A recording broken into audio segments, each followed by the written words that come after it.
Pendalaman Alkitab kita hari ini. Saya berterima kasih buat teman-teman semua yang hadir, eee, semakin cinta Tuhan ya.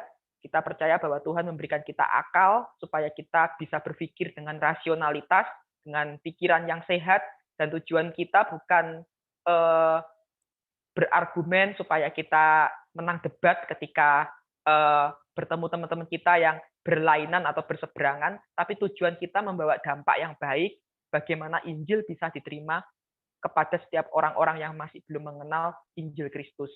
Ya teman-teman, dari latar belakang gereja, revolusi teologi yang perlu kita belajar hari ini, saya percaya bahwa kita hidup di zaman modern. Tentunya banyak revolusi yang sudah terjadi. Kalau kemarin Selasa, Kak Epi sempat bahas tentang revolusi teologi melalui Kekaisaran Romawi, dan kita tahu bahwa revolusi teologi ini adalah ada sangkut pautnya dengan sejarah gereja, karena gereja ini sangat dipengaruhi oleh konteks budaya, politis, dan juga agama yang terdahulu, yaitu Yudaisme. Teman-teman, kalau kita lihat dari fakta sejarahnya, memang kekristenan ini lahir di abad pertama, di mana Yesus datang sebagai anak manusia dan mengajarkan kepada 12 rasul pengikutnya, dan diwariskan apa yang diajarkan Yesus ini akhirnya disebarkan oleh para pengikut Yesus ketika Yesus mati dan naik ke surga. Waktu itu semua rasul pergi ke Samaria, Yudea, hingga ke ujung bumi.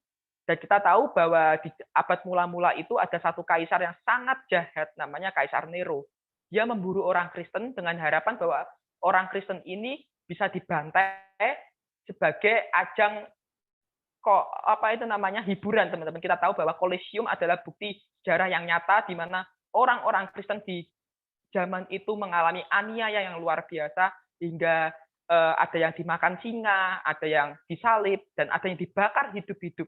Itu adalah saksi iman. Jadi nggak ada orang yang konyol mau mati menyerahkan hidupnya hanya demi menyangkali imannya. Tapi kita tahu bahwa saksi iman itu kita bisa lihat tidak ada orang yang istilahnya mau loh mati kayak gitu, tapi dia karena Yesus dia mau berikan hidupnya demi imannya. Dan kita tahu permulaan itu berubah secara secara politis ketika satu kaisar ini namanya Konstantinus. Kita tahu teman-teman kalau kita lihat dari fakta sejarahnya, Konstantin ini memiliki satu kepercayaan yaitu paganisme. Paganisme ini satu kepercayaan yang menyembah dewa utama yaitu dewa Saturnus atau dewa matahari. Teman-teman, permusuhan dengan agama Kristen tidak menguntungkan kekaisaran Roma.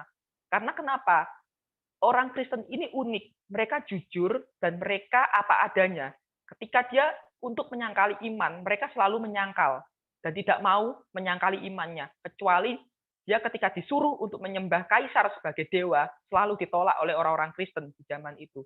Jadi permusuhan dengan orang-orang Kristen tidak ada untungnya bagi kekaisaran Roma. Maka dari itu, alih-alih para penguasa Romawi saat itu berpikir untuk tidak menjadi musuh bagi orang Kristen, akhirnya di satu momen di mana peperangan antara bangsa Romawi, Kaisar Konstantin ini melihat di langit nampak sebuah salib yang bercahaya. Pada hal itulah membuat Konstantin tergerak untuk belajar tentang kekristenan. Akhirnya Kaisar menjadi seorang Kristen. Dan kita tahu teman-teman, dari Kaisar Konstantin ini yang menjadi Kristen, akhirnya sangat berpengaruh bagi kekuasaan Roma saat itu yang ada di Eropa. Akhirnya semua jajahan bangsa Romawi ini diwajibkan beragama Kristen karena kaisarnya agamanya Kristen. Tapi ada minusnya karena kekristenan yang harusnya dibagikan Injil akhirnya hanya sekedar tradisi karena hanya diwarisi dari orang yang sudah percaya tapi tanpa mendengarkan Injil yang benar.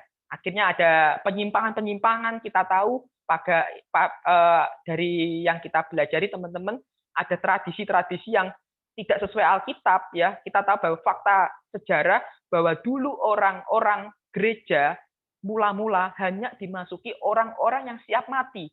Namun ketika Konstantin ini menjadi Kristen, gereja berubah. Gereja yang dulunya dihuni orang yang siap mati, akhirnya dihuni oleh orang-orang yang berambisi hanya mementingkan kepentingan sendiri. Akhirnya kita tahu bahwa revolusi dari Martin Luther ini membuka era yang lebih baru. Ya, sebelum akhirnya era yang dikembangkan di Azusa Street di momen Pentakosta itu mungkin ada satu kaitan dengan apa yang terjadi di teologi yang modern ini. Teman-teman, jadi sejarah singkat ini bisa membuka mindset kita bahwa kekristenan adalah fakta sejarah yang perlu kita klarifikasi bersama-sama supaya orang mengerti ketika kita ditanya soal kekristenan, kita tahu dengan detail. Ya, sebenarnya kita nggak perlu hal yang paling detail ketika kita ber-PI, tapi yang penting itu penyampaian yang kontekstual dan penyampaian itu bisa diterima secara baik oleh pendengarnya. Jadi teman-teman, harapan ini kita bisa belajar sama-sama melalui sejarah gereja ini. Sebelum nanti di momen di pertengahan sebelum kita masuk Desember ada kaitan dengan Natal ya mungkin ya Mister ya, sejarah Natal. Teman-teman dari MNB dulu pernah bertanya soal sejarah Natal ya. Ada kenapa kok Natal itu tanggal 25 padahal Yesus secara di Alkitab tidak dikatakan Yesus lahir pada tanggal 25, itu faktanya. Lalu kenapa kok ada Santa Claus? Kenapa kok ada pohon Natal? Itu budaya-budaya itu yang melekat pada kekristenan ketika Desember ya. Mungkin teman-teman harus mengerti supaya apa ya ketika ditanya tahu gitu loh. Jadi kita sama-sama belajar di sini supaya kita semakin cinta akan Tuhan, akan kasih Tuhan. Ya, kita berdoa sebelum nanti Pak Nathan boleh membuka materinya. Sama-sama kita satukan hati. Tuhan, kami mengucap syukur atas malam hari ini. Terima kasih buat kesempatan yang Tuhan berikan untuk kami boleh belajar bersama-sama, mendalami apa yang menjadi karya Tuhan. Dan kami percaya Tuhan buat hari ini buka pemikiran kami melalui hikmat Tuhan, supaya kami boleh dimengertikan Tuhan akan kebenaran itu. Tuhan, kami menyerahkan Mr. Nathan yang boleh menyampaikan materi Tuhan prareformasi bagi kami, untuk kami mengerti bagian penting dari sejarah gereja yang terjadi Tuhan hingga abad modern ini. Kiranya apa yang boleh dipaparkan materi malam hari ini boleh menjadi berkat bagi kami, untuk menjadi berkat bagi segala bangsa yang ada di dunia ini Tuhan. Kami serahkan segala puji, hormat, syukur kami hanya di dalam nama Tuhan Yesus. Kami berdoa dan mengucap syukur. Amin. Ya, kami silakan Mr. Nathan buat menyampaikan materinya. Amin, amin. Terima kasih banyak Mas Happy. Juga terima kasih banyak minggu yang lalu bisa menyampaikan materi sangat baik termasuk video. Kalau belum dilihat teman-teman ya ada Google Classroom atau mungkin bisa dikirim langsung dari Mas Happy itu bisa dilihat di sana. Ada semua yang kita belajar termasuk malam ini akan saya rekam.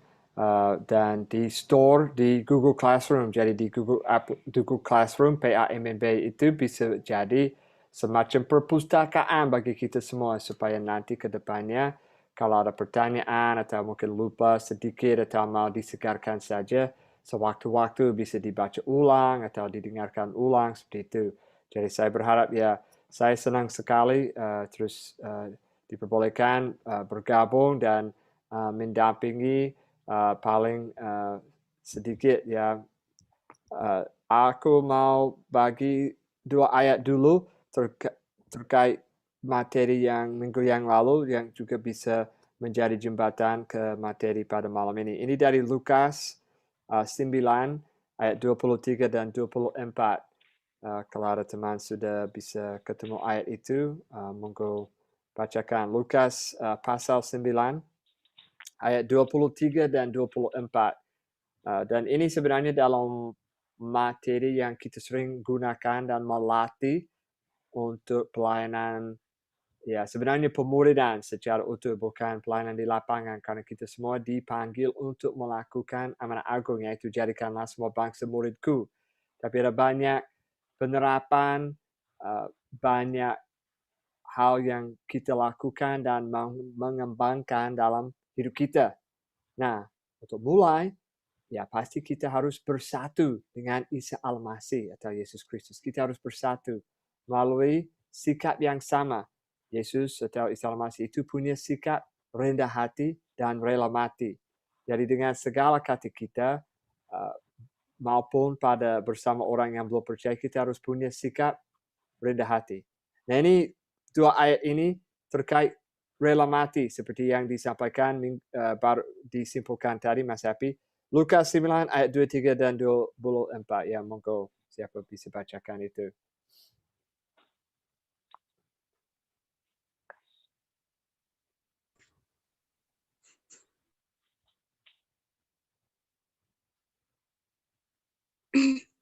Katanya kepada mereka semua, setiap orang yang mau mengikuti aku, ia harus menyangkal dirinya, memikul salibnya setiap hari, dan mengikut aku.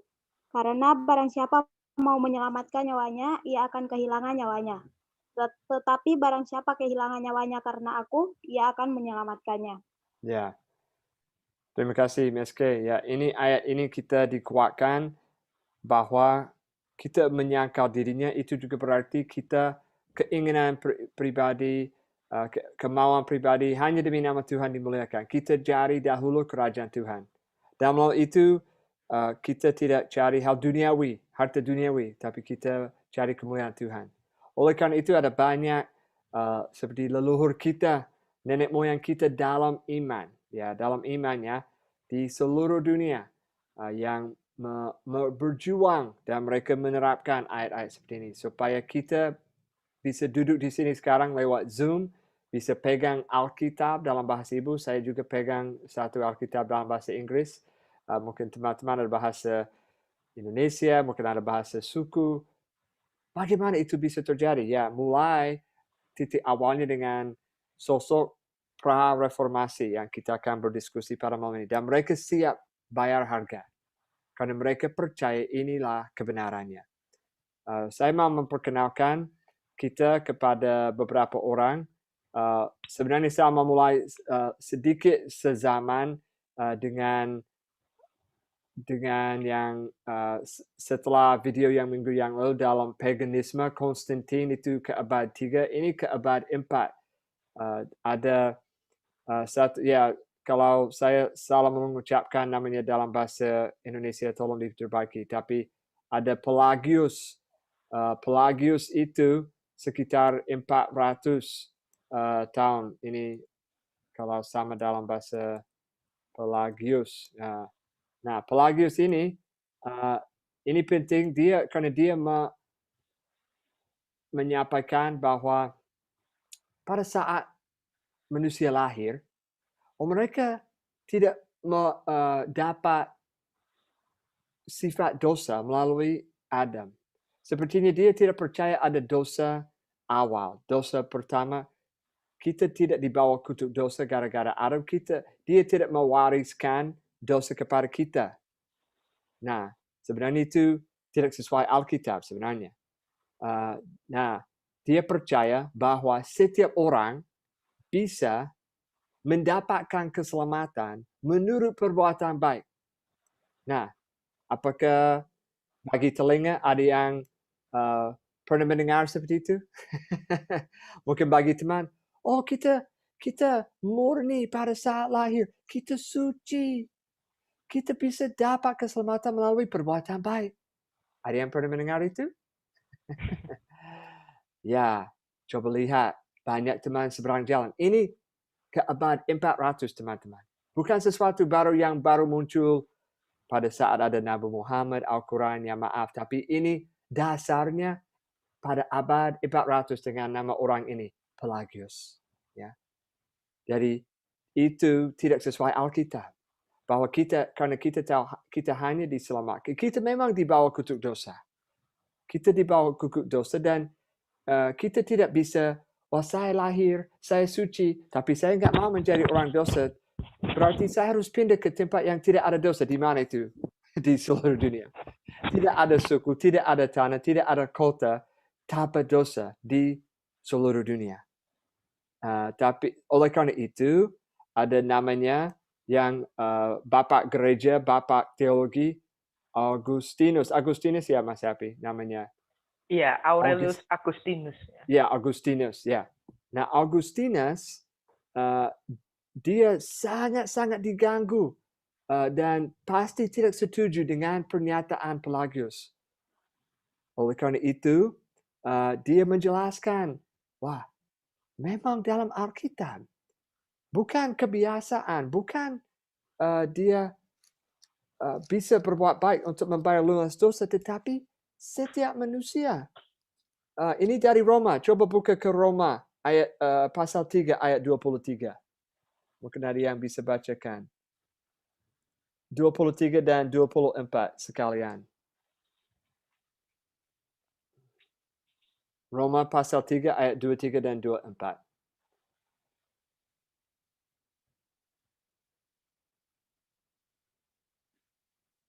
Karena semua orang telah berbuat dosa dan telah kehilangan kemuliaan Allah.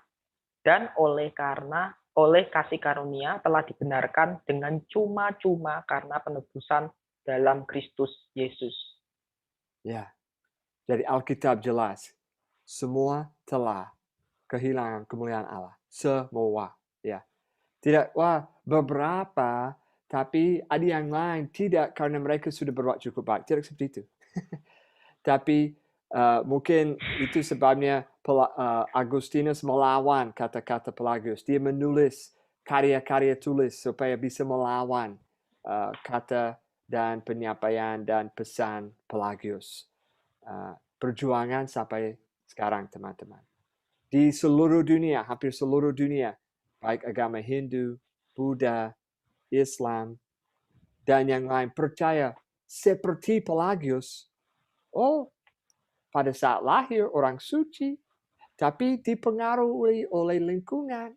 Berarti tinggal kehendak manusia untuk berbuat baik supaya bisa dapat keselamatan. Kita harus sangat berhati-hati karena itu bukan sesuai yang dibacakan Masepi dan akhirnya ditulis oleh Agustinus. Jadi ini sebabnya kita belajar sejarah gereja karena ide atau doktrin atau kepercayaan bukan hanya muncul tiba-tiba, tapi ada dasarnya, ada perjuangan, juga ada pahlawan, ada penulis, ada pangeran yang menolong kita supaya kita bisa mengerti. Jadi itu ke abad 400. Nah, mengapa saya menyebutkan itu? Karena Agustinus sangat mempengaruhi orang seperti Martin Luther, orang seperti John Hus. Jadi sebelum itu, setelah itu ratusan tahun lewat, kita menyimpulkan saja karena ada orang di tengah tahun seperti ke abad 10, 11, 12, ada satu orang namanya John Wycliffe. John Wycliffe. Dan ini sekitar tahun abad 14 ya. John Wycliffe dia tokoh di Inggris ya. Dan dia menyerang ada korupsi di dalam gereja. Dan dia mau berkata, ini Tuhan, hanya Tuhan yang punya gereja dan Alkitablah satu-satu otoritas yang sejati. Ini sampai sekarang bisa jadi perjuangan kita. Hanya ada satu otoritas di hidup kita, yaitu Alkitab. Tetapi reformasi berarti itu. Reformasi berarti kembali ke Alkitab sebagai otoritas kita. Kalau kita membandingkan atau menilai tradisi setingkat sama dengan Alkitab, tradisi manusia, pikiran manusia, pendapat manusia bisa berubah-ubah. Tidak konsisten, tidak selama-lamanya. Tidak fix seperti Alkitab. Itu sebabnya dengan semuanya kita selalu mau kembali ke Alkitab atau seperti Mas Ian sering bilang Kak Ian, back to the Bible. Ya. Sampai sekarang pun itu menjadi perjuangan kita. Kita harus bekerja keras. Jangan menilai, maksudnya gini, kalau mendengar sesuatu dari saya pun menilai dengan Alkitab. Jangan percaya saya saja, tapi membandingkan dengan kata-kata Alkitab. Karena ya mohon maaf, tapi banyak pengkhotbah, banyak pendeta, mereka melakukan dan menyampaikan hal-hal kadang-kadang paling sedikit dari Alkitab menjadi tradisi organisasi, tradisi manusia, tradisi gereja setempat, dan kadang-kadang berlawanan dengan Alkitab. Bisa dalam hal kecil pun, atau dengan hal besar pun. Dan itu kurang lebih masalahnya selama pra-reformer dan tokoh reform. Jadi John Wycliffe itu di Inggris. Nah, apa ada teman mungkin di luar Jawa atau di Jawa pun pernah dengar nama John Wycliffe sebelumnya? Sebentar lagi saya akan menyampaikan mengapa mungkin pernah mendengar nama sebelumnya. Tapi dia menerjemahkan Alkitab ke dalam bahasa Inggris, dan itu dikenal sebagai Alkitab Wycliffe. Karena pada saat itu tidak ada Alkitab dalam bahasa orang awam. Karena mereka dianggap orang kotor, mereka orang petani, mereka orang pabrik, mereka orang kotor. Ini kitab suci. Kalau Alkitab itu kitab suci, hanya orang suci boleh pegang, hanya orang suci boleh membaca, hanya orang suci boleh menafsirkan dan menyampaikan. Jadi kita bersyukur saja ada pahlawan seperti mulai dengan orang seperti John Wycliffe untuk menerjemahkan, karena kita mewariskan itu, kita bisa membaca dalam bahasa ibu. Nah, ada yang tahu terjadi kepada John Wycliffe? Wah, pengikutnya dikenal dengan namanya Lollard atau Lollardi. Saya masuk dalam chat nanti kalau mau lihat di internet, monggo. Nah, dialah yang mempengaruhi satu orang Jan Hus di Bohemia atau Sweden.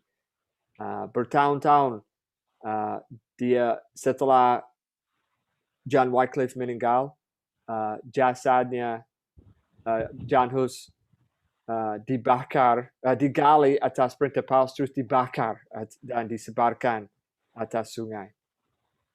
Dan John Wycliffe bayar harga untuk menerjemahkan Alkitab dengan nyawa sendiri, seperti Lukas tadi. Dia dibunuh, dibakar, karena dia tidak ikut perintah gereja. Dia menerjemahkan, dia mau orang mendengar tentang pengampunan dosa melalui Kristus. Karena pada saat itu pun tahun atau ke abad 14 sudah ada surat pengampunan dosa namanya indulgensi, dijual para uskup dan paus, dan mereka menjual kepada masyarakat. Oh ya, mau pengampunan dosa? Ya ini harga nama siapa? Oh ya, saya tulis. Ya itu, ya semisalnya 500. Kalau ya uang mata uang rupiah seperti itu. Ya 500 saya bikin, ya. Wah, nenek moyangmu dosa sudah diampuni, karena pada saat itu mereka mengajarkan pada ada tempat namanya penyucian. Tidak neraka, tidak surga, di tempat di tengah. Dan setiap orang yang meninggal dunia, mereka masuk ke tempat penyucian itu. Bagaimana bisa dilepas dari api penyucian? Ya harus didoakan atau bayar surat pengampunan menurut pengajaran pada waktu itu. Dan itu asal mula reformasi mulai dengan Agustinus. Hampir 1100 tahun sebelum Martin Luther, sebelum Jan Hus itu di Prancis, Jan Hus, dan yang nama-nama saya tulis John Wycliffe dan yang lain. Jadi dia, Agustinus, sangat-sangat mempengaruhi semua pra-reformer. Jadi John Wycliffe juga hal yang lain, dia mengajarkan yang paling besar itu Alkitab sebagai otoritas satu-satunya. Dan juga pada saat pendeta atau pengkhotbah menyampaikan seperti ini, pelajaran Alkitab, ini harus dasar Alkitab, bukan pendapat, bukan kepentingan pribadi. Dan pada saat itu penatua gereja sangat kaya raya. Karena mereka dapat uang dari siapa? Dari masyarakat. Jadi dia tidak suka sama itu. Mereka bikin saku mereka, dompet mereka lebih tebal, padahal yang masyarakat semakin miskin.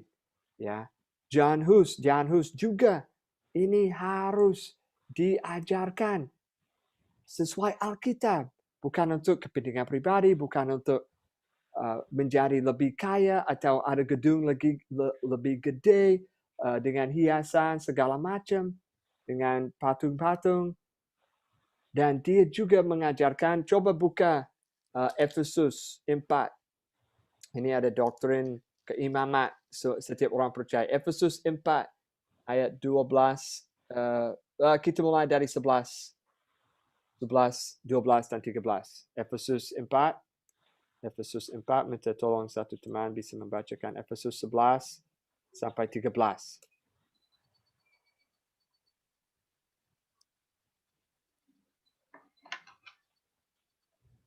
Efesus 4 ayat 11 sampai 13 ya, Pak.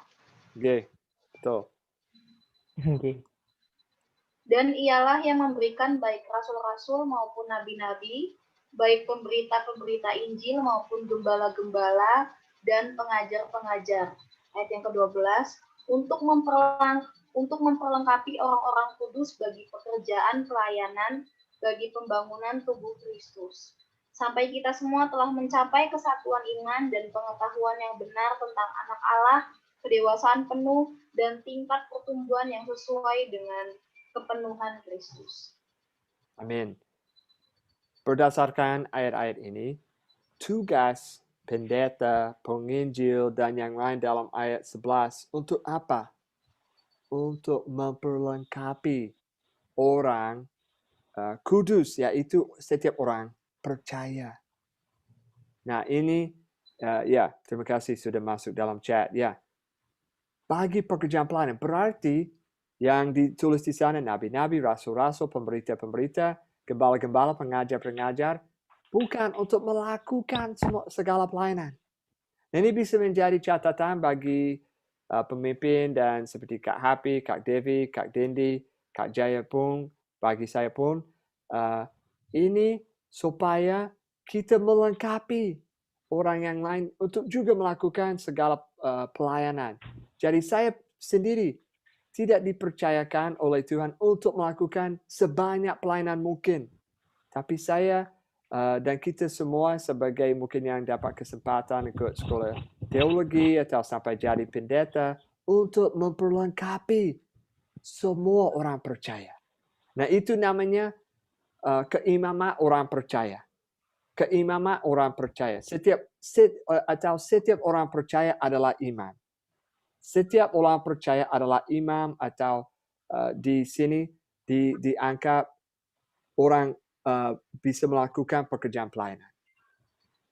Nah, itu diajarkan dan oleh orang seperti John Hus, oleh John Wycliffe. Karena pada saat itu orang, ya maaf, masyarakat bodoh. Kenapa?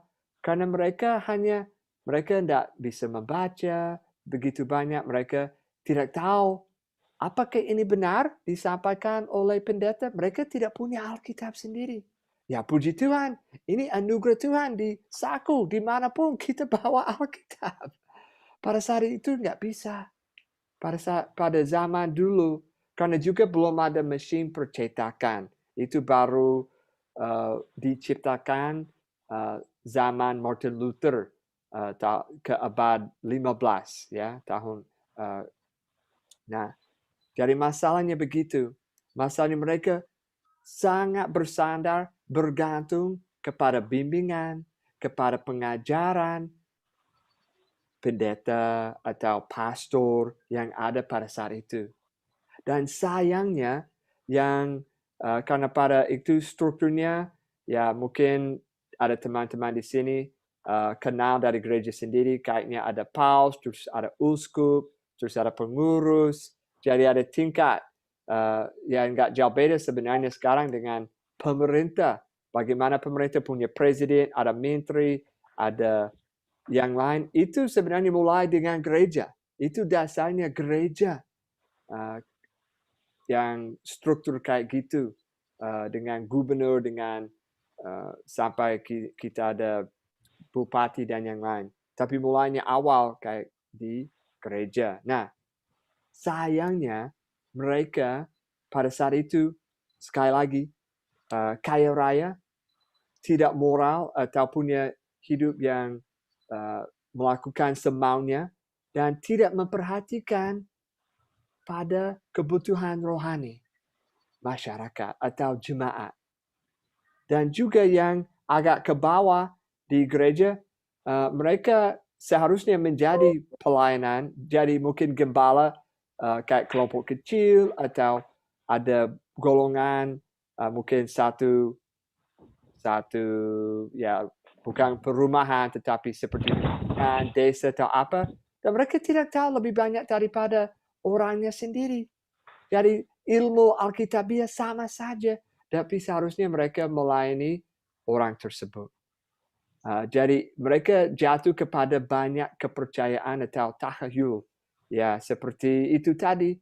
Wah, surat pengampunan dosa boleh. Atau minggu yang lalu Kak Happy membahas yang seperti ada kayak patung, idola, dewa-dewi, dan yang lain. Mereka mulai percaya kepada itu karena tidak diajarkan bedaannya. Jadi ini sebabnya ada banyak hal perlu diperbaiki dalam gereja. Dan ini pra reformasi dan pada saat Martin Luther datang. Nah, ada satu gerakan yang lain yang mulai sekitar zaman Martin Luther, John Calvin, namanya Anabaptis. Anabaptis, Mas Api tahu itu Anabaptis? Itu seperti aliran gereja yang dibantai oleh Roma, kalau saya pernah baca sih, Mister. Iya, kenapa dibantai oleh Roma? Karena Ana itu artinya ulang. Dan Baptis ulang, kita tahu, ya. Baptis, jadi baptis ulang. Baptis ulang artinya apa? Karena memang pada saat itu sudah ada kebiasaan di dalam gereja untuk percik, atau pada saat ada bayi, mereka percik bayi itu atau seperti tuang air atas kepalanya. Mereka percaya itu sakramen untuk mereka dimasukin dalam keluarga Allah, atau seperti dulu ya maaf ada sunat di perjanjian lama, itu berarti mereka menjadi satu anggota keluarga atau iman Yahudi, menjadi anggota Israel, bangsa Israel melalui sunatan itu. Kemudian pada perjanjian lama dan seterusnya, mereka dianggap itu untuk menjadi anggota perjanjian atau seperti anggota iman. Jadi baptis ulang atau Anabaptis, kalau nanti bisa silakan lihat Anabaptis. Sekali lagi Ana ulang baptis, berarti mereka mau ikut pola Alkitab pada saat percaya, mengaku percaya Yesus adalah Tuhan dan Juru Selamat, dibaptis. Atas pengakuan iman, dibaptis, diselam. Karena baptiso itu artinya tenggelam atau direndam. Dan mengapa ulang? Karena mereka menganggap tidak Alkitabiah kalau percik pada saat bayi. Nah, betul, itu bikin ramai karena pasti berlawanan dengan doktrin gereja pada saat itu. Jadi mereka bisa sampai dibunuh, dihukum mati kalau ditangkap dan tahu dibaptis ulang. Dari ini ada lagi, jadi banyak seperti ayah atau ada banyak gerakan, ada banyak pengajar yang mulai dan seperti tahap demi tahap untuk gereja diperbaiki, kembali ke Alkitab. Jadi bukan Martin Luther saja, tapi ada orang sebelumnya, ada gerakan sebelumnya, dan akhirnya seperti puncaknya dengan Martin Luther itu pada tahun seperti kita lihat itu yang di Wittenberg ada 90 tesis, 30 Oktober 1517. Itu dia menulis banyak tentang yaitu surat pengampunan dosa atau indulgensi. Dia tidak setuju dan dia juga mau memperbaiki. Dia tidak mau membentuk gereja yang baru, tetapi akhirnya itu yang terjadi. Sekali lagi, kita kembali, kita sudah membaca Roma 3, 23 dan 24. Sekarang mari kita membaca Efesus 2 ayat 8 dan 9. Karena ini dua perikop dibacakan oleh Martin Luther pada saat itu. Wah, dulu diajarkan ada kasih karunia ditambahkan atau ditambah dengan perbuatan baik baru dapat keselamatan. Tetapi apa yang dia ketemu di dalam Alkitab? Kita sudah baca Roma 3, 24 dan 23 dan 24. Sekarang kita di Efesus. Efesus 2 ayat 8 dan 9. Mungkin ada teman yang bisa bacakan.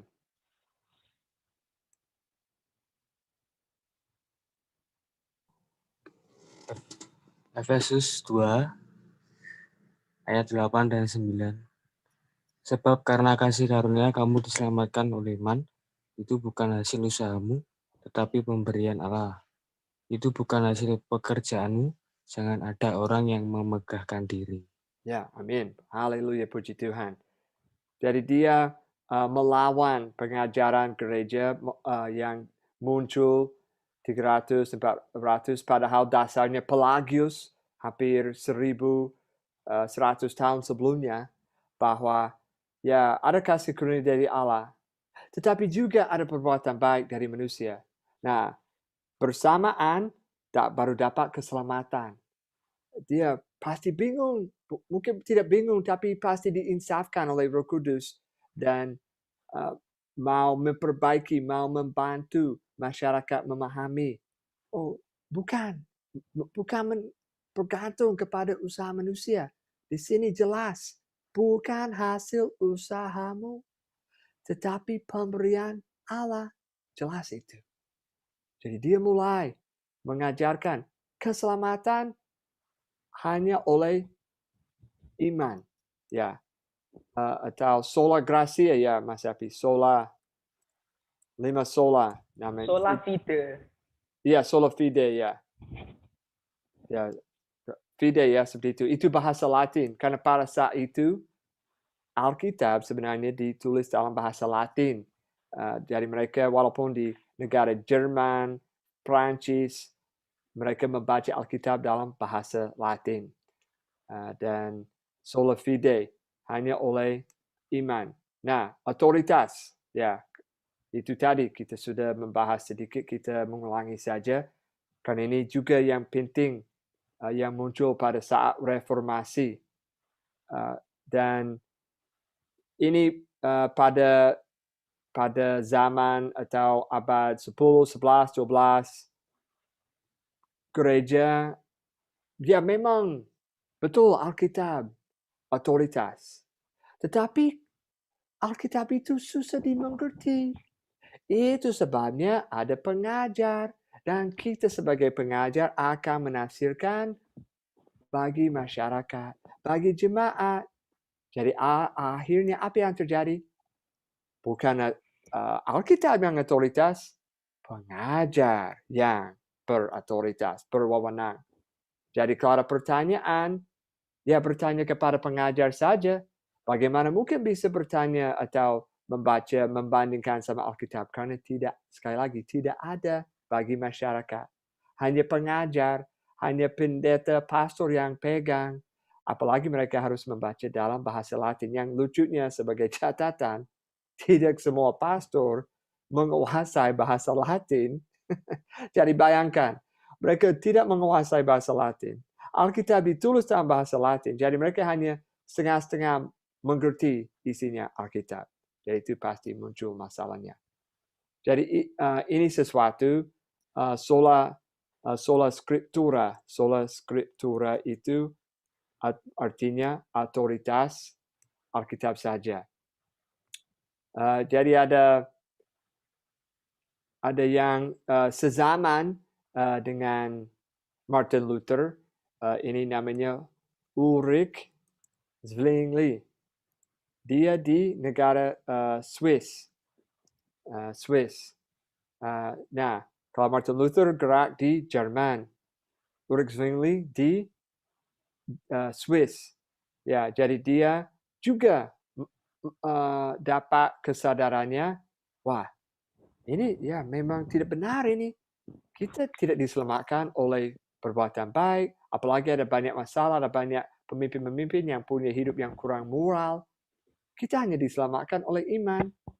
Jadi dia mulai juga menguasai atau mempelajari bahasa Yunani. Karena Alkitab awalnya ditulis dalam bahasa Yunani.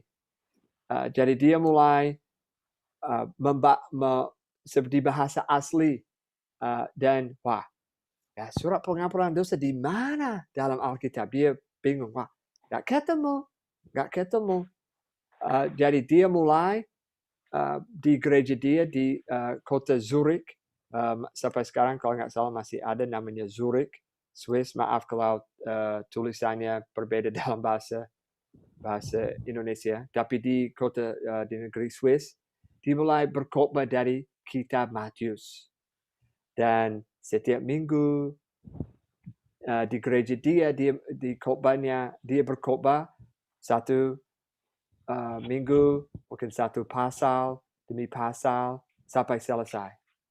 Dan selama 6 tahun dia menghabiskan perjanjian baru. Nah ini seharusnya menjadi pola yang kita bisa tirukan. Ya sewaktu-waktu ya kalau Kak Happy nanti menjadi gembala di gereja ya. Amin. Ya. Ambil satu kitab saja atau teman-teman mungkin punya kelompok kecil, mungkin punya kelompok seperti PA ini, tapi mungkin lebih kecil lagi, mungkin hanya perempuan atau hanya laki-laki seperti itu. Jangan lari ke sini kemari di dalam Alkitab. Ambil satu buku, satu kitab, misalnya Matius, Markus, Lukas, atau surat Efesus, surat Kolose. Mulai dari pasal 1, ayat 1, dan setiap minggu mungkin satu pasal, minggu berikutnya Efesus 2, minggu berikutnya Efesus 3, sampai selesai. Itu yang dilakukan oleh Zwingli, dan itu akan menolong untuk menguasai Alkitab, mengerti Alkitab. Nah, ternyata ya pada saat itu, apa hasilnya? Wah, orang mulai punya hidup Alkitabiah. Wah, seperti kalau pada saat itu pastor nggak boleh nikah, wah dia nikah. Karena menurut Alkitab tidak ada, itu tidak melarang kalau pastor dan mungkin ada puasa yang diwajibkan. Wah di mana itu dalam Alkitab? Tidak ada. Tapi puasa mungkin seikhlas atau terserah orang untuk mencari kehendak Tuhan, untuk lebih dekat sama Tuhan. Jadi ada yang mulai diselamatkan. Dan ada banyak hal yang terjadi, tetapi ada juga hal yang bertengkar istilahnya dengan pemimpin-pemimpin.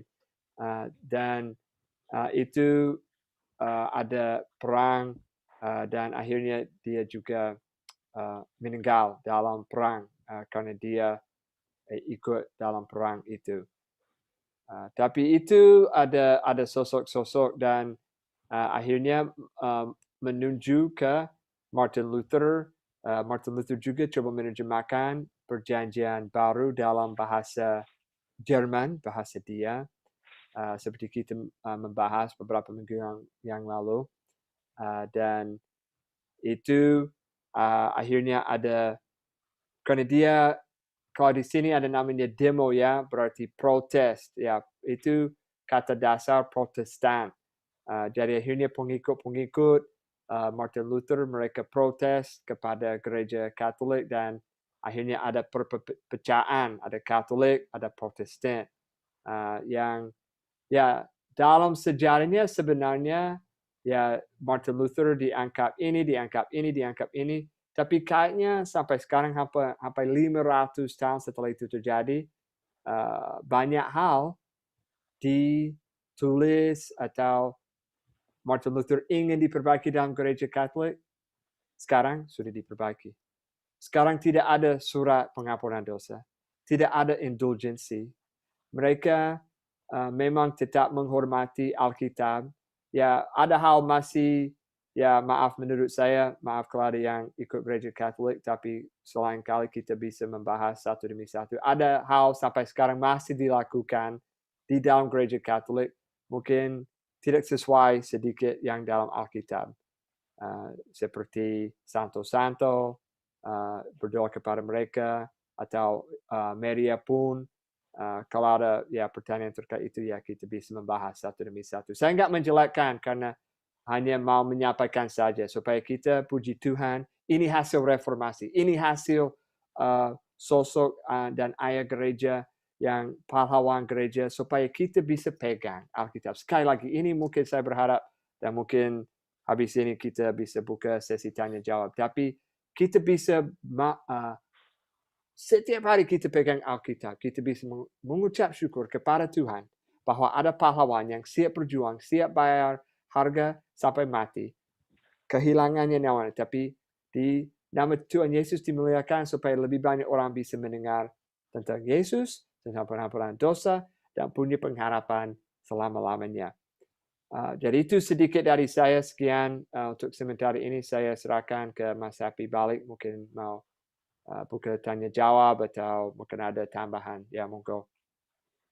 Iya, saya membuka kesempatan teman-teman yang ingin bertanya, boleh bertanya supaya nggak bingung ya dengan apa yang disampaikan oleh Pak Nathan malam hari ini. Ya, saya silakan untuk teman-teman yang mau bertanya soal seputar apa yang boleh dibahas malam hari ini. Ya, kalau ada yang keluar, maksudnya keluar konteks sedikit kan ya nggak masalah, tapi intinya kan mendekati ya kita bisa bantu melalui jawaban ini nanti. Ya, silakan teman-teman yang ada pertanyaan, silakan bertanya. Saya mau bertanya. Ya, silakan. Chelsea. Saya mau bertanya, itu doktrin kekristenan itu yang awal sendiri itu apa urut-urutannya gitu loh.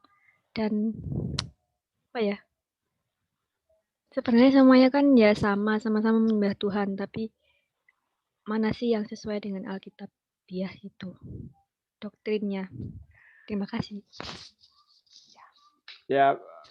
Ya, maaf, mungkin supaya jelas maksudnya doktrin dalam aliran gereja seperti kita ada sekarang, atau hanya doktrin yang umum saja?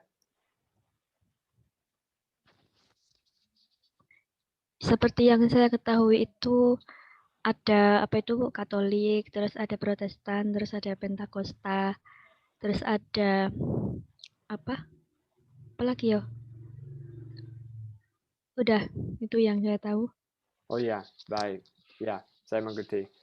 Ya, Katolik itu ada kata bahasa Latin yang artinya universal. Universal. Jadi sebenarnya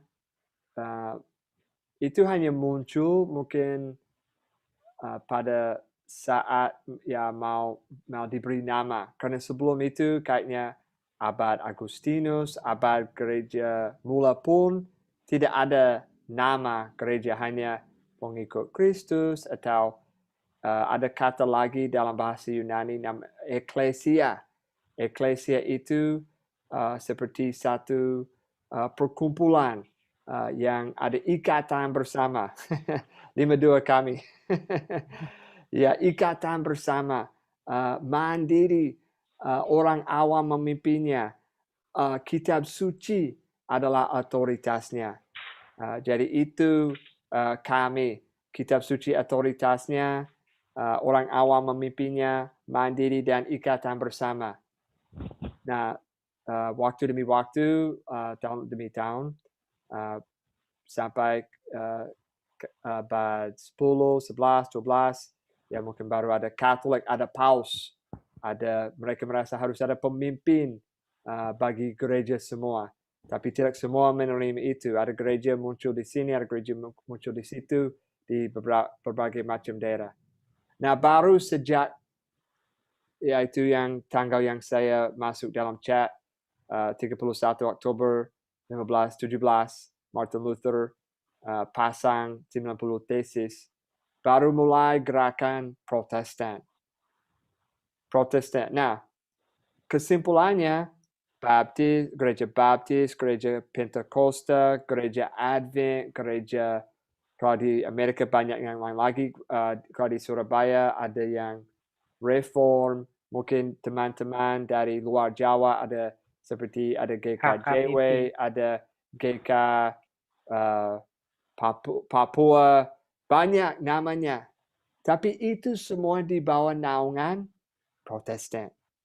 Karena tidak Katolik. Jadi sebenarnya hanya ada dua, itu namanya aliran. Mengapa ada aliran seperti GKJW, ada Baptis, ada Protestan, ada GKI, GKJ, dan segala macam.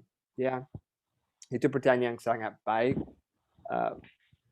Intinya setiap orang atau mungkin ada kelompok yang punya penafsiran dari Alkitab untuk bagaimana bisa mengurus gereja. Memang ada beberapa doktrin pun seperti tadi kita melihat sedikit tentang Anabaptis. Mereka percaya baptisan itu harus diselam sesuai Alkitab. Tapi ada yang lain, oh tidak. Jadi mereka pecah. Ada satu yang tidak membaptis selam, ada yang membaptis selam. Oh, kalau gereja harus punya struktur, harus ada uskup, harus ada penatua, harus ada gembala, tim yang mengurus. Ada yang lain berkata, oh enggak, kita satu gereja, kita mandiri. Kita ada jemaat sendiri, kita mandiri. Jadi ada perpecahan. Pentakosta gerakan yang mulai di Amerika. Mereka merasa ya harus ada baptisan Roh Kudus. Ya. Oh enggak, pada saat percaya sudah menerima Roh Kudus karena kita kalau sudah mengaku percaya karena tidak bisa mengaku Tuhan, tidak bisa mengaku Yesus sebagai Tuhan dan Juru Selamat tanpa penginsafan Roh Kudus. Berarti Roh Kudus sudah membuka hatinya untuk ada kata keluar mulutnya, aku mengaku Yesus sebagai Tuhan dan Juru Selamat. Berarti sudah dibaptis oleh Roh Kudus. Tapi ada yang tidak setuju, ada perpecahan. Ya. Siapa yang benar? Ya, Tuhan yang tahu. Karena kenapa? Ya, saya enggak meremehkan atau mengecilkan, tapi ya syukurlah dalam Alkitab ada ruang untuk menafsirkan. Bukan berarti ada penafsiran yang benar dan tidak benar. Seharusnya kita membangun kesatuan. Mari satu ayat lagi sebenarnya dalam Efesus di pasal 4. Ayat 3 dan 4 dan 6. 3 sampai 6. Pasal 4 ayat 3. Ya, bisa mulai dengan ayat 1 saja. 1 sampai 6 supaya sambung. Efesus 4, 1 sampai 6. Sebab itu aku menasihatkan kamu, aku yang dipenjarakan karena Tuhan, supaya hidupmu sebagai orang-orang yang telah dipanggil berpadanan dengan panggilan itu. Yang kedua, hendaklah kamu selalu rendah hati, lemah lembut, dan sabar. Tunjukkanlah kasihmu dalam hal saling membantu. Yang ketiga, dan berusahalah memelihara kesatuan roh oleh ikatan damai sejahtera. Satu tubuh dan satu roh. Sebagaimana kamu telah dipanggil kepada satu pengharapan yang terkandung dalam panggilanmu.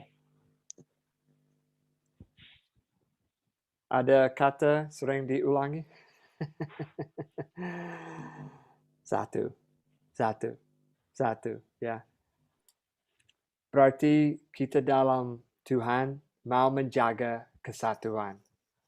Jadi mari kita juga di antara, karena saya tahu ada yang Baptis, ada yang Pentakosta, mungkin ada yang lain. Maaf saya nggak hafal semua gereja latar belakangnya semua. Tetapi mari kita membangun kesatuan.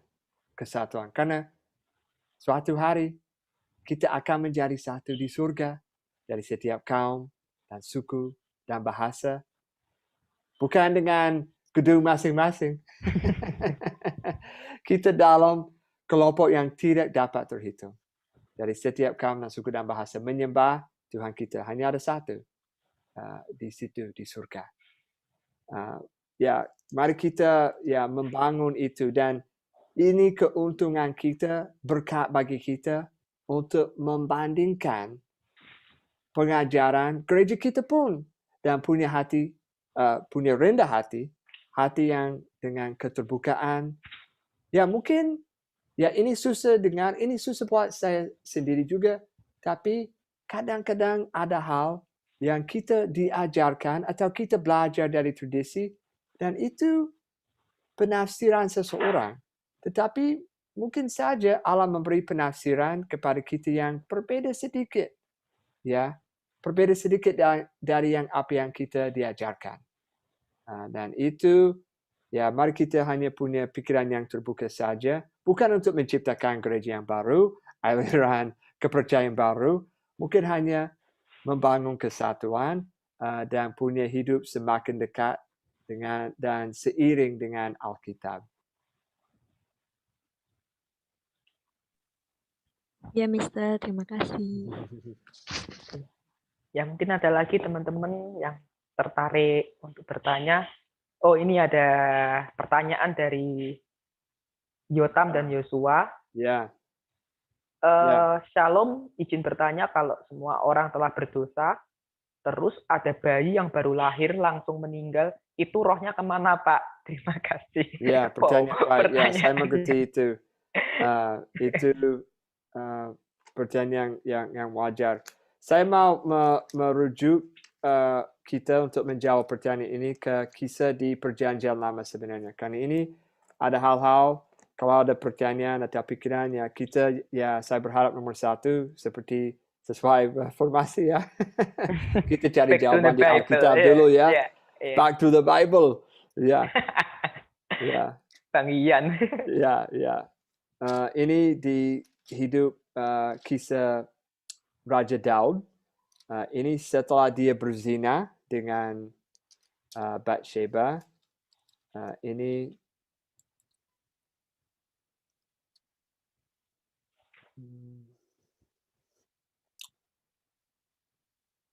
Dua Samuel 12. 2 Samuel 12. Dan ayat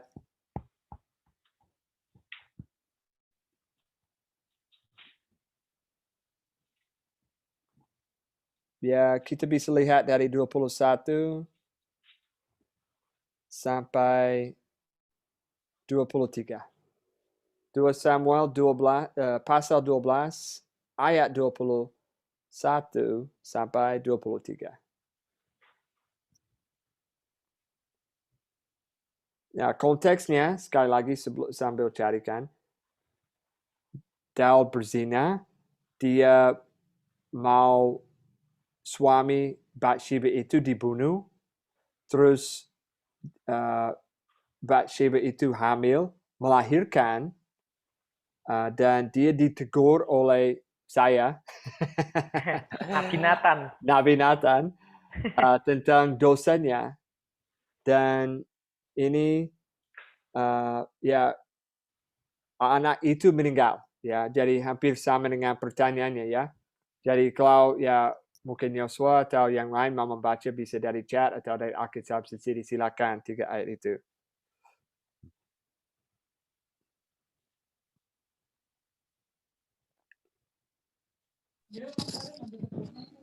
Dua Samuel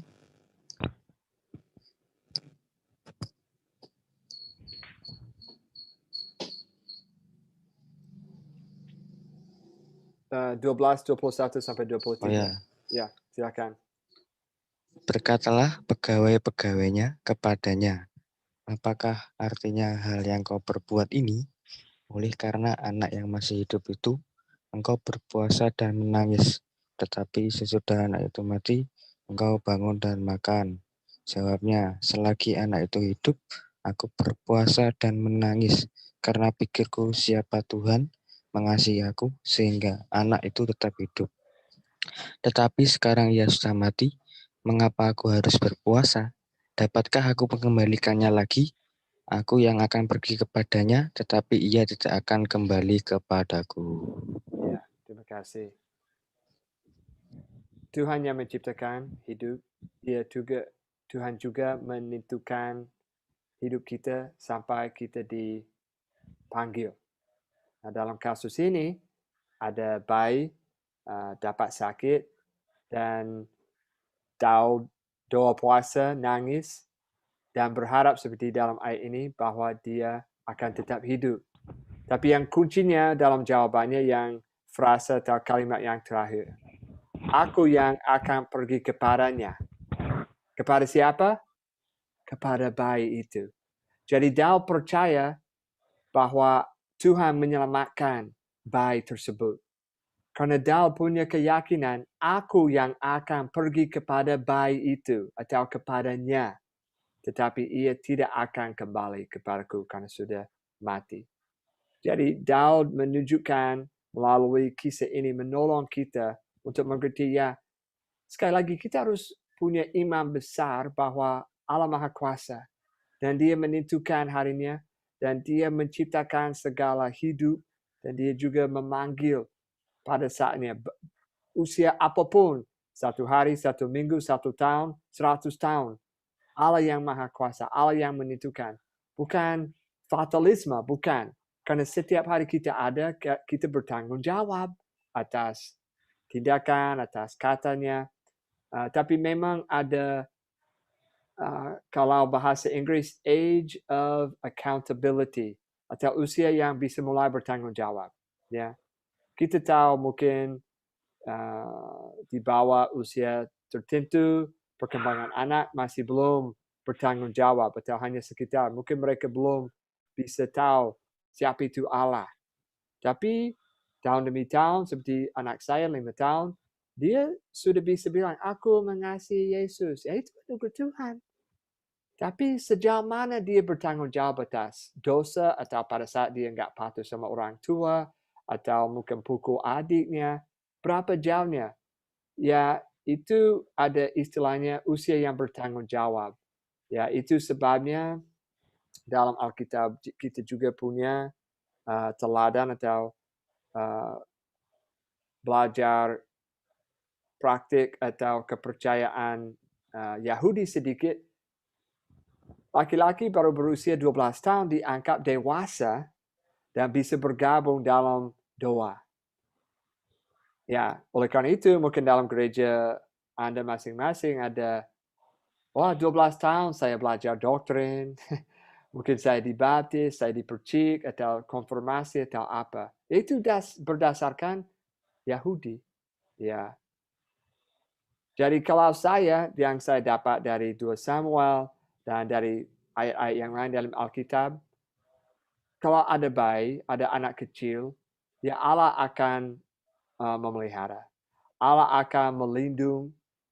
Padahal bagaimana dengan seperti orang yang, ya maaf mungkin ada keterlambatan, ada perkembangan pikiran tidak begitu banyak, walaupun usianya 18, tetangga saya seperti itu, hampir 20, tapi dia nggak bisa berbicara, ya dia autis, ya agak besar itu. Jadi ada yang lain mungkin, ya maaf anak yang ke SLB, ya bagaimana dengan mereka? Ini kasus-kasus ya, saya hanya mau memberi mungkin naungan besar, Allah yang tahu.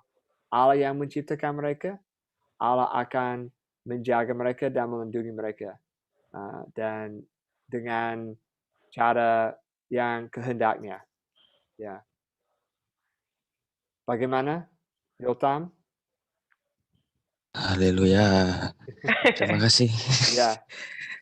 Ya, yang kedua saya langsung saja ya, apakah dampaknya gerakan reformasi Luther menuntut menerjemahkan Alkitab dari bahasa Latin ke bahasa Jerman?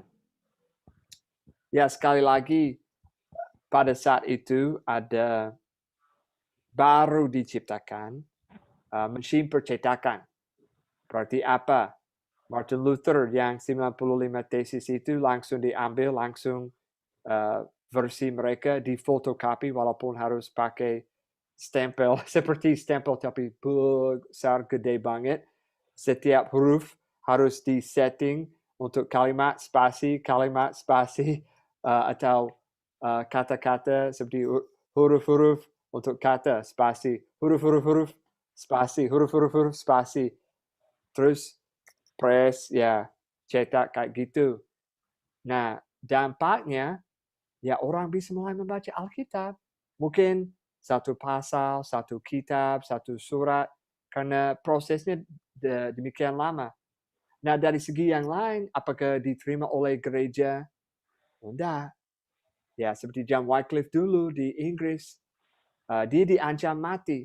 Dia disembunyikan. Sebenarnya kayaknya hampir diselamatkan atau dilindungi. Ada pangeran di Jerman, dia punya kastil, dia punya tempat. Dan Martin Luther kayak di dalam, ya nggak punya COVID, tapi dia dalam isolasi. Karena diancam mati.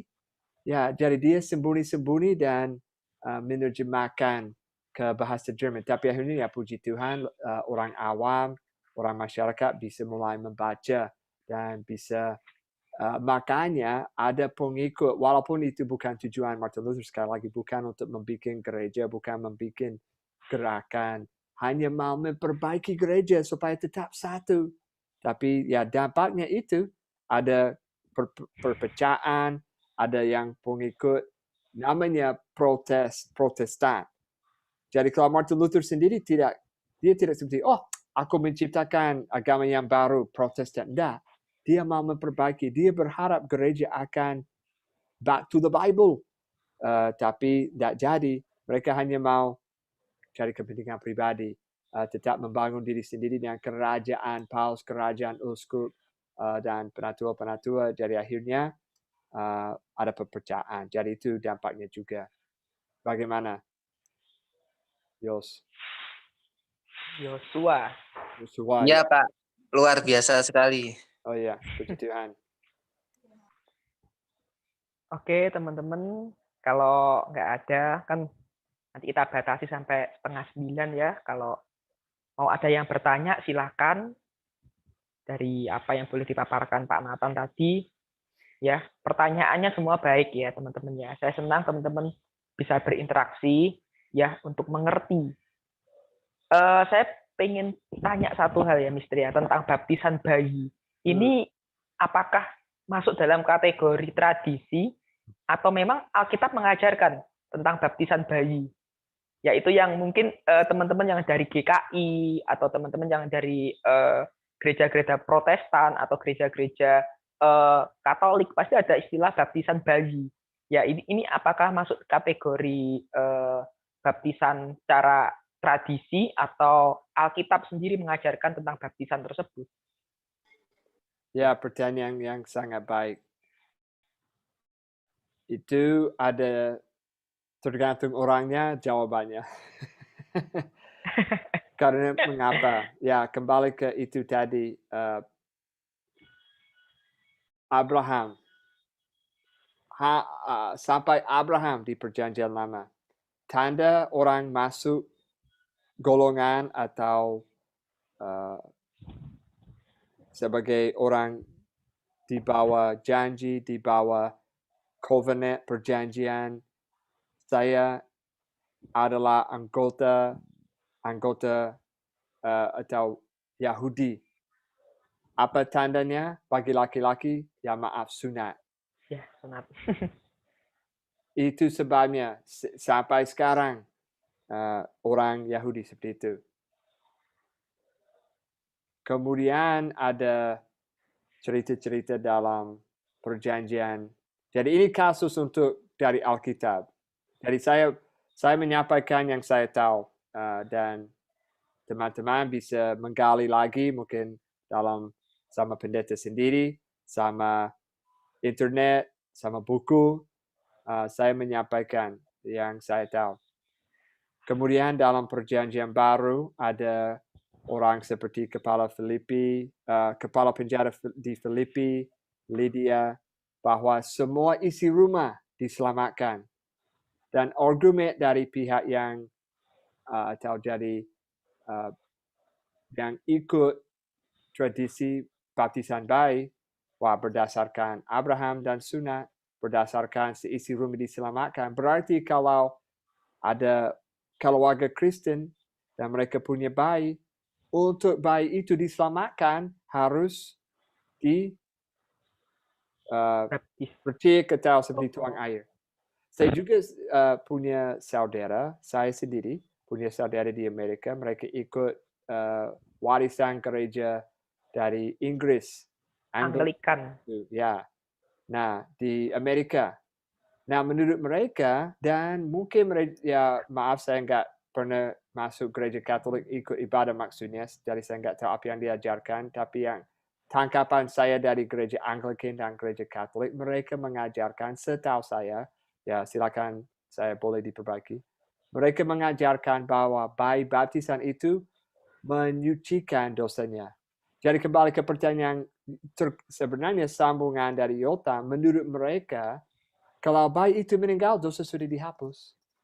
Karena sudah dibaptis. Nah, itu setahu saya. Nah, saya sendiri belum ketemu seperti itu dalam Alkitab. Saya ada yang akan bukan berargumen, mungkin hanya coba membuktikan tradisi itu, doktrin itu dari Alkitab. Tapi yang saya lihat, ya lain kali, ya kita pernah membahas ini bulan September kalau nggak salah ya. Iya. Jam ini coba membaca setelah Yesus disalibkan untuk dosa, dikuburkan dan dibangkitkan, dia memberi amanah agung. Oleh karena itu segala kuasa di surga dan di bumi telah diberikan kepadaku. Oleh karena itu pergilah, jadikanlah semua bangsa muridku dan baptislah dalam nama Bapa, Anak dan Roh Kudus. Dan ajarkanlah mereka untuk melakukan segala sesuatu yang kuperintahkan kepadaku. Dan ketahuilah aku menyertai kamu sampai kepada akhir zaman. Itu Matius 28, 18-20. Iya. Nah, kalau kita lihat penerapannya hanya ada satu contoh, yaitu dalam Kisah Para Rasul. Jadi kalau kita mau melihat bagaimana orang yang pertama mendengar kata-kata itu, penerapannya bagaimana, itu dalam Kisah Para Rasul. Dan semua dalam Kisah Para Rasul, mereka memberitakan Injil, kebenaran tentang Yesus. Kemudian orang yang mengaku percaya diselam. Karena apa? Dikuburkan seperti Yesus masuk ke dalam air. Terus di bawah air selama berapa lama Mas Yapi? 5 menit ya? Oh, tidak sampai. Oh ya, 5 detik mungkin ya. Iya. Di bawah air terus dibangkitkan. Nah itu untuk menyatukan atau mengidentifikasikan diri dengan kematian dan kebangkitan Yesus. Jadi itu teladan yang ada dalam Alkitab. Ya, jadi itu ya monggo yang lain. Ini bagus. Ada satu pertanyaan dari Mega tadi Kusuma ya kaitannya tentang baptisan ya balita atau penyerahan anak ya kalau gereja Pantekosta atau gereja karismatik di mana kalau biasanya tradisinya kan bahwa mereka ketika bayi baru lahir ada prosesi penyerahan anak. Ya ini ada kaitan dari pertanyaan Mega tadi. Ya memang ya ini topiknya ya mungkin lain hari kita bisa mendalami karena sangat-sangat menarik dan pasti seperti tadi saya sampaikan, kita bisa pegang Alkitab dalam bahasa kita karena apa yang terjadi dari Martin Luther dan yang lain pasti ada dasarnya, tapi mungkin waktunya nggak nuntut malam ini untuk mendalami, tapi ya kita simpan dulu ya, tapi saya coba membalas beberapa pertanyaan saya bisanya dengan pertolongan Mas Happy.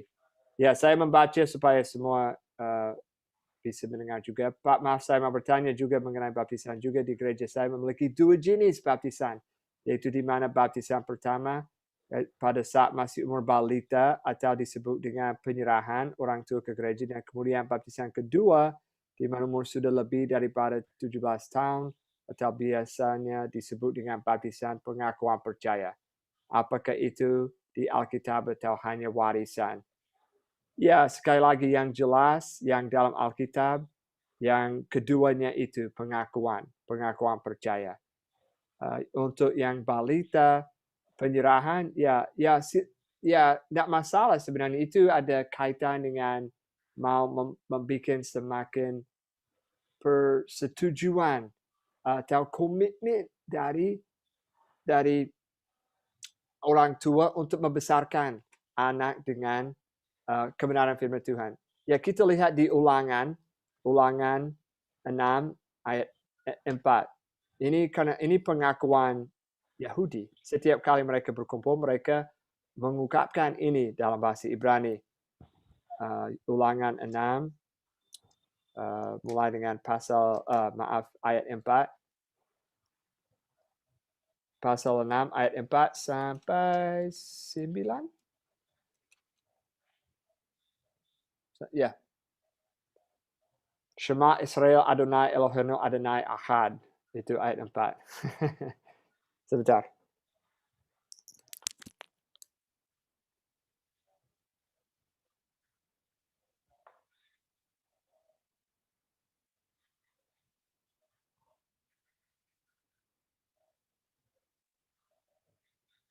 Mungkin masih nangis, Riz.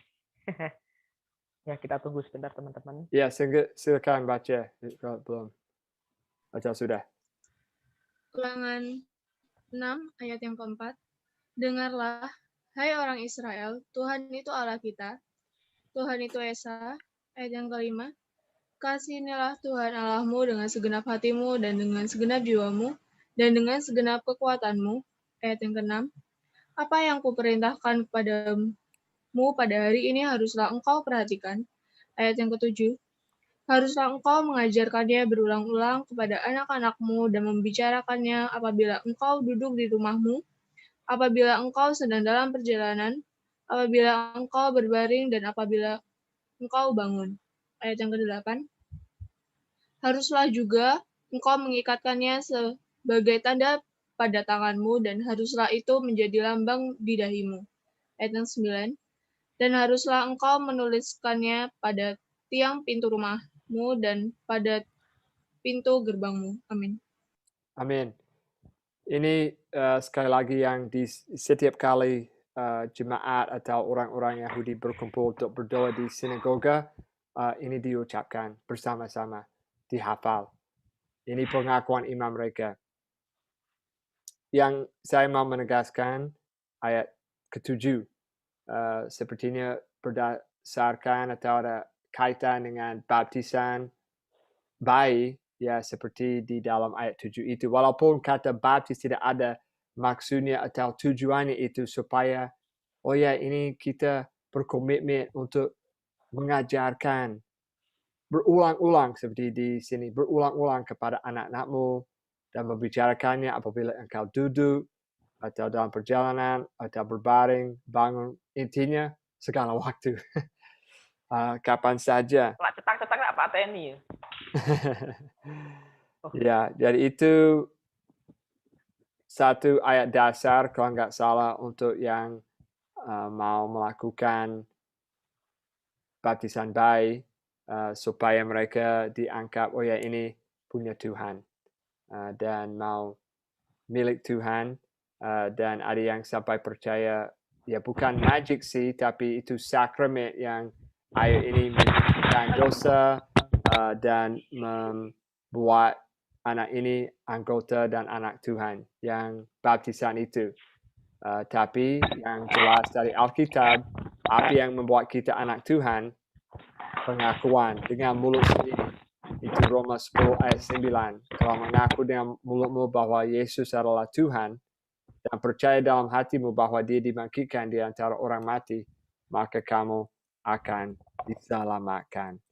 Jadi kita harus mengaku dengan mulut.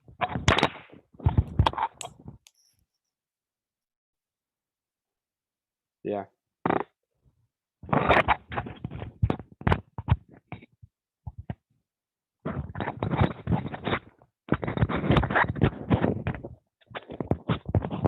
Ya, tapi jadi catatan nanti ya, nanti kita umumkan sesi tentang kapan jadwalnya, harinya, topiknya, baptisan Iya. ya dari segi mungkin dasar dan mungkin juga karena saya bukan dari tradisi itu, gereja itu yang punya anak baptisan bayi, saya mendorong teman-teman bertanya kepada pendeta sendiri, tradisi ini dari mana atau mulai dari mana. Ya, pasti kita semua bisa cari info di internet, tapi menurut saya ketika pada saat kita ada pertanyaan tentang sesuatu atau tentang kepercayaan tertentu, doktrin tertentu, tambah kepada sumbernya, tambah kepada ahlinya, atau kepada yang melakukannya. Ya, seperti saya bisa tinggal di Amerika membaca banyak buku tentang agama Islam, tetapi pada saat saya duduk bersama orang di sini, menurut Bapak, Ibu, apa yang harus dilakukan supaya dosa dilunasi? Saya bisa belajar banyak, jauh lebih banyak daripada setiap orang yang di sini atau orang langsung, dan kita saling mengerti. Ya, tidak ada tujuan untuk wah saya benar, Pak Nathan benar, mereka salah. Bukan ada tujuan begitu. Hanya ya kita saling belajar, kita saling melengkapi saja. Pasti kita dapat sesuatu baru dari sama yang lain, seorang akan yang lain. Oke teman-teman, gimana kalau ada lagi kita sambung hari Selasa depan ya teman-teman. Karena pembahasan ini sampai kita Natal MNB, saya harap kita juga harus belajar sejarah Natal ya. Karena nanti ada sangkut pautnya tentang reformasi gereja sampai kenapa ada ditetapkan Natal itu tanggal 25. Ya kita tahu bahwa tanggal 25 itu adalah Soul Event, hari raya kelahiran Dewa Matahari ya. Saya lupa bahasa Inggrisnya, maaf. Itu tentunya jadi konspirasi sendiri bagi orang-orang Kristen di zaman itu. Karena pada tradisi bahwa gereja mula-mula itu tidak merayakan Natal. Tapi kenapa setelah peristiwa agama Kristen yang dikeluarkan oleh Aurelius, setelah Edict of Thessalonica ini dikeluarkan, setelah Kristen menjadi agama resmi, kenapa kok akhirnya ditetapkan Natal tanggal 25, terus ditetapkan mengalihkan hari Sabat ke hari Minggu. Ini sangat panjang teman-teman. Kalau belajar sejarahnya ini, saya pernah berdiskusi dengan salah satu orang gereja Advent.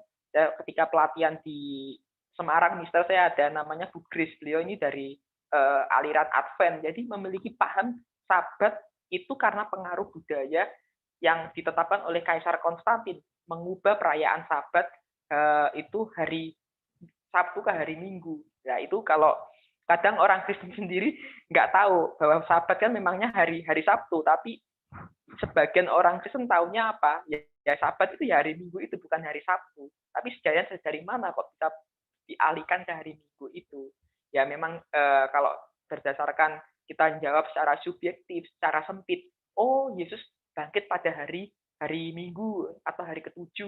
Jadi kita terkadang belum bisa mampu menjawab secara objektif ketika ada pertanyaan yang mungkin teman-teman kita yang Muslim menanyakan hal-hal yang terlalu doktrin, kita akhirnya jadi batu sandungan sendiri ketika kita secara isi belum mampu menjangkau lingkup-lingkup yang memiliki satu kepercayaan ya seperti percayaan animisme, dinamisme. Kita kan juga harus tahu latar belakangnya dari budaya tersebut juga ketika kita masuk ke sebuah tempat itu. Nggak asal langsung kita serampangan, kita harus punya pertalihan di mana kita berada, itu nggak boleh langsung kita ya tetap bijaksana lah kita, meskipun Tuhan mengajarkan rela mati, artinya bukan kita mau store-nya nyawa kita begitu saja, tapi kita memiliki hati yang tetap bijaksana ketika memainkan peran kita sebagai orang Kristen yang tetap smart ya, tetap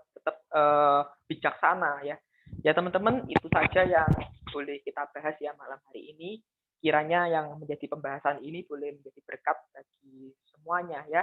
Teman-teman kalau ingin rekaman video ini bisa dibagikan ke teman-teman yang mungkin tidak bisa bergabung, dan harapannya kita sama-sama untuk belajar ya teman-teman.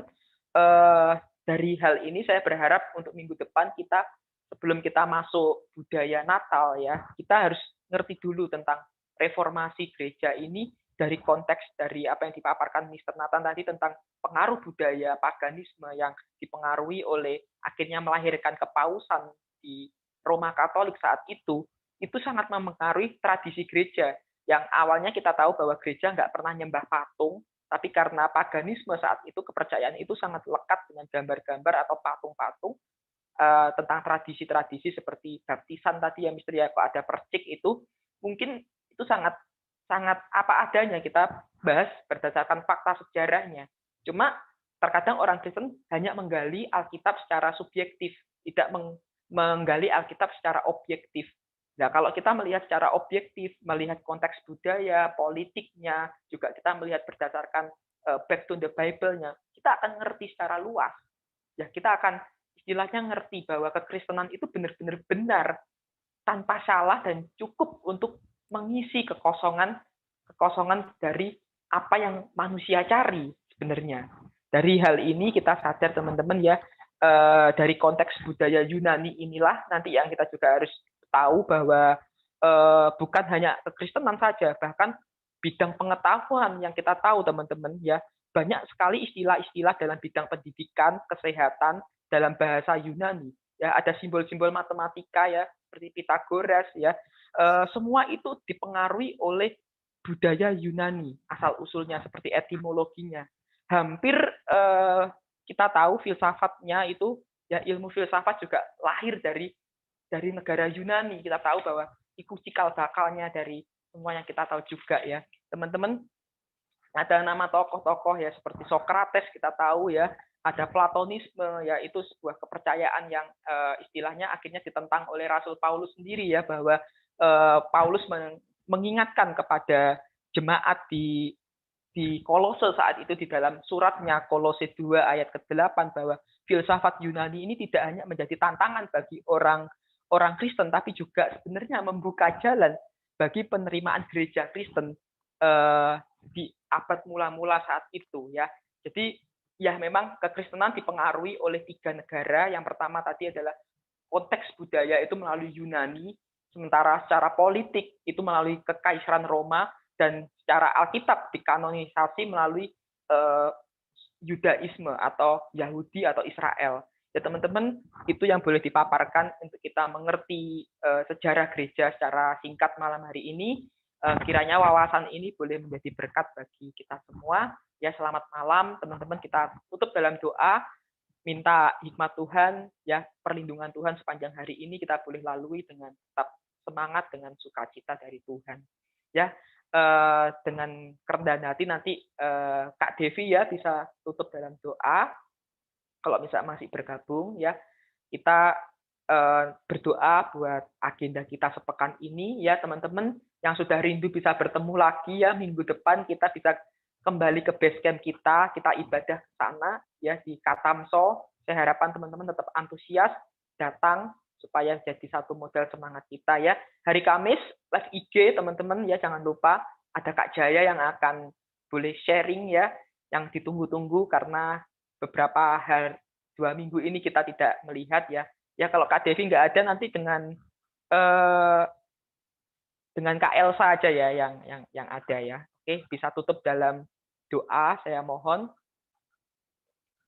Oke, yuk kita doa, satukan hati teman-teman. Kak Elsa akan tutup dalam doa pertemuan kita di malam ini. Ya, mari teman-teman kita bersatu dalam doa. Kami mengucap syukur Tuhan buat setiap berkat yang Tuhan sudah sediakan dalam kehidupan kami.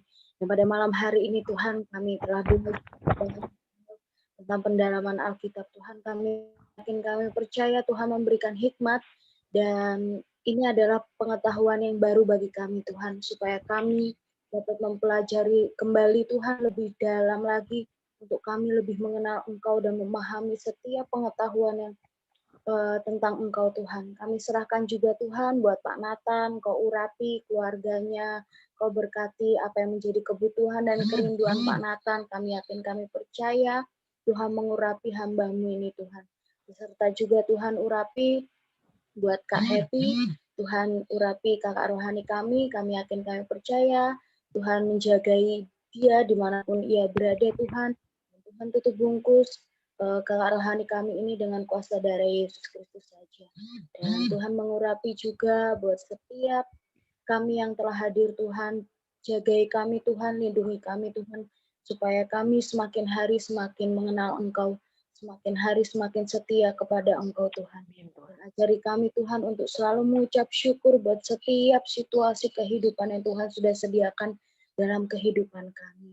Dan kami juga mau berdoa Tuhan buat MNB, kami yakin, kami percaya Tuhan yang nyatakan mujizat luar biasa buat komunitas ini, dan Tuhan yang mengurapi buat pimpinan kami, Kak Jaya. Terima kasih Tuhan sudah memulihkan Kak Jaya dengan penuh rasa yang luar biasa. Ini semua karena cinta kasih Tuhan yang luar biasa dalam kehidupan Kak Jaya. Kami yakin, kami percaya Tuhan mengurapi pribadi lepas pribadi kami, dan kami akan melanjutkan aktivitas kami Tuhan. Kau urapi kami dimanapun kami berada, dan pertemukan kami di ibadah, mungkin nanti ada ibadah offline Tuhan, dan kami bisa belajar lebih lagi Tuhan.